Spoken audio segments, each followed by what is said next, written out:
we just talked about poker a lot, but you're also a competitive gamer, or you're at least a very avid gamer. Can you tell us avid gamer? What sort of games really do you really get the most enjoyment out of? Ah, man, you know, I'm big on the mainstream now. I love console gaming. Like if I name you my top console games, we're talking about Devil May Cry 4. You know, it's really flashy. It's got great cinema, a great story. Final Fantasy VII, you know, I'm very nostalgic about that. You know, these are like big name titles, but they're also not very generally popular. Generally popular, we're talking about like your Madden, your NBA shooting games. We're talking about like, you know, your FPS, like your Halo, your Call of Duty, put in any name. Like, you know, those games I don't like. I don't know what it is. I can't get into it. I thought Counter-Strike, the original 1.6 that was the original. 1.4 or 1.2, whatever the patch was where you could bunny hop. I thought that was the coolest thing ever. I get into stuff that's very mainstream. Metal Gear Solid 4. I'm big into the cinema. Like Resident Evil 5 is the most recent one. There's so many Resident Evils now. Resident Evil 5. I think I love it. You know, it's simple, but it's a great story. You can play co-op with somebody.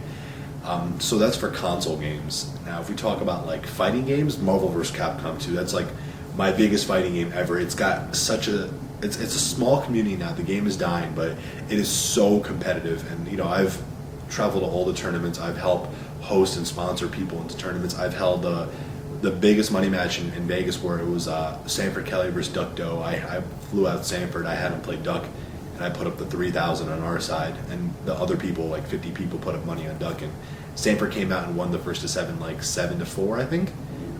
Very good tournament. And then I held Fnatic versus Tone, which was at the Seasons Meetings tournament in Columbus, Ohio, 2 years ago, and we lost that one. Oh, that was last year. We lost that. It was $13,000 each. I lost that match. Then we went back to Texas and we held a $15,000 money match rematch, first to 15, and we won that 15-14. And we're talking about the crazy. You saw what you saw of me on poker on TV. I get that all from that community. Those guys are the wildest bunch of people I've ever met in my life. They influenced me to behave the way I did, and I picked up all their habits. You know, it's learned behavior, and that's. I was excited, and I was able to act excited in the manner in which I learned from all those guys. So credit to you guys out there in the Marvel community. I'm good friends with Justin Wong, Sanford Kelly, Marn. You talk about Marn. You know, I know all these people, and they all know me. I'm like a big name in the community because they know that I play poker, and then I know they play video games, and now all of our names are being spread out everywhere, so we can all kind of leech off each other, so to speak. More about other fighting games, like StarCraft. I mean, I played StarCraft since I was like 13 years old. Every single day, like 13 hours a day, I was on that computer. It was in my father's room because when he became older, he had to sleep downstairs in one of the rooms we had there because he had trouble walking up the stairs. So I can only be on the computer for a certain amount of time a night, and I wanted to be on there forever, but I had to leave at like 11 p.m. Right when I come back from school, sit there, play the whole day. And there's a bathroom right next to there, so I'll just use the bathroom when I need to. Then I get right back on and play StarCraft. So I have a very, very strong addiction when I play something, even to this day. I mean, and I try to become very competitive. I think I always wanted to enter LAN tournaments, and I always wanted to travel to New York City because I grew up in Poughkeepsie, New York, about 2 hours north of the city. And I wanted to travel down to the city where they had those LAN cafes with all the good players like Jolly and Sextrone and you know, Pillars and Tsunami and all the top East Coast like players, and I really feel like I could have got in there and messed with them, but my parents are like, no, you can't go there. You're 18. They didn't take it serious, you know. I think they knew about my OCD, you know, my obsessiveness, my just focus on everything I did, but they just, you know, they're Middle Eastern parents. They wanted me to focus on school, and, you know, get a really good career, be a doctor or something, because my mom, my dad, my brother are all doctors. All of that, you know how the fucking, you know how it works, and it just wasn't me, you know. I'm not that kind of a person, you know, especially being born in America. Plus that, but I have a very like, you know, I have like ADHD also. I need fixation, you know. I need something like that, otherwise I get really restless. That's why I could spend all those hours in the day. It kind of tames me. And then, you know, in the year 2001, I believe, or 2002, I tried competing in the LAN for StarCraft, and I was unsuccessful. A best-of-1 format. Okay. I lost to Ryan Doubt, Big Balls. It was upsetting, but it led me into poker because as that thing happened, I was being introduced to poker when I lost that LAN tournament, And now here we are. And then StarCraft 2 came out, and I took that pretty, I jumped into it right away, and I'm pulling wins against really good people when I don't play a lot. I think I was number 2 in the all North American ladders combined, with like a 2100 rating. I think that was like 2 months ago. Yeah. And some guy named Neens was ahead of me. Yeah, I remember Neens. He's on one of the gaming teams, Inflow. Yeah, I mean, I beat these guys all the time when I play them in ladder. The game is really easy, and I'll be frank, I don't like StarCraft 2 that much. No. Like, I think there's too many God mode units. I just went Void Ray every game, and I never lost. It seemed... Well, it was a couple months ago, too. You got to give it some time to... Yeah, things change and all of that. Like, maybe when the game releases, or like...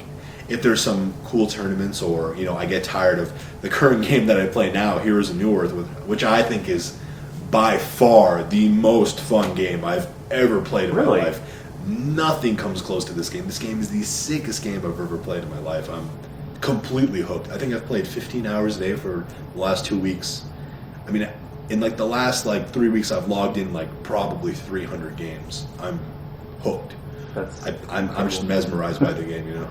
It's incredible.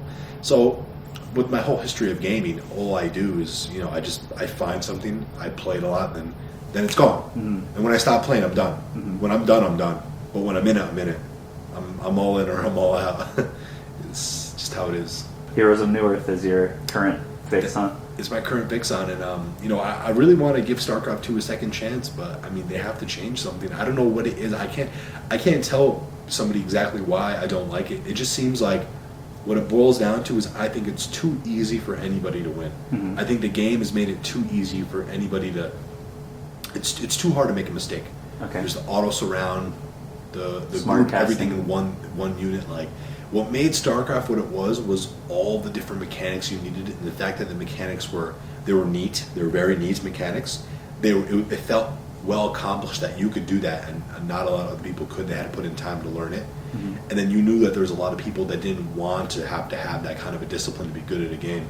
I feel like the corporations are just trying to, milk the legacy of the game, and I feel like they've ruined the game, because now that this game has come out, you can never go back to StarCraft. That's pretty much, and Korea even is starting to make moves towards StarCraft too.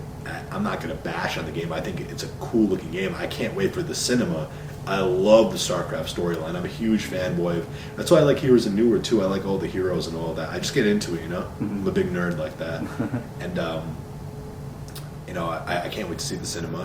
The campaign's going to be tight, obviously. I'm confident if I put in 2 weeks, I could compete with people in StarCraft 2.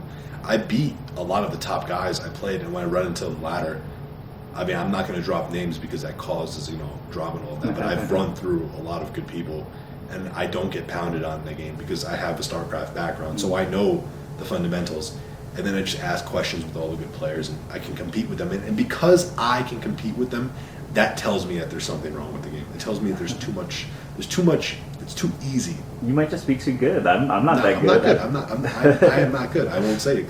I think it's too easy.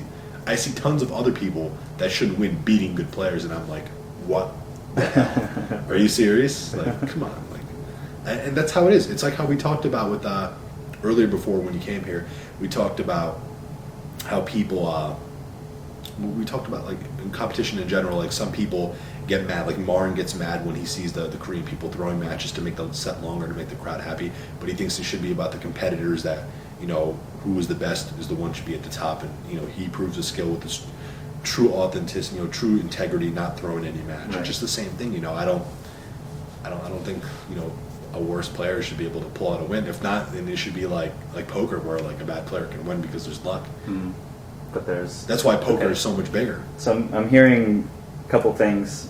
So you think the skill cap is too low, the ceiling for skill. There's not. So you don't think... Correct, the ceiling. Right. If you are ahead economically in SC2, you have a very low chance of losing. Mm-hmm. And you can ask a lot of top players, they'll agree with that. In SC1, you can come back from everything. I've blown so many matches because, okay, I get a huge econ, They rush with Dragoons, PvP. They run up my ramp. They make a misclick mistake. They have like 6 goons. I have like 2 zealots and 5 goons. I kill 4 goons, and they run away with 1 and 1.5. I'm like, all right, I'm doing good. He drops a Reaver in my base. Pop. He's back in the game. He's ahead now. Like, you cannot do that in SC2. It won't happen. That's true.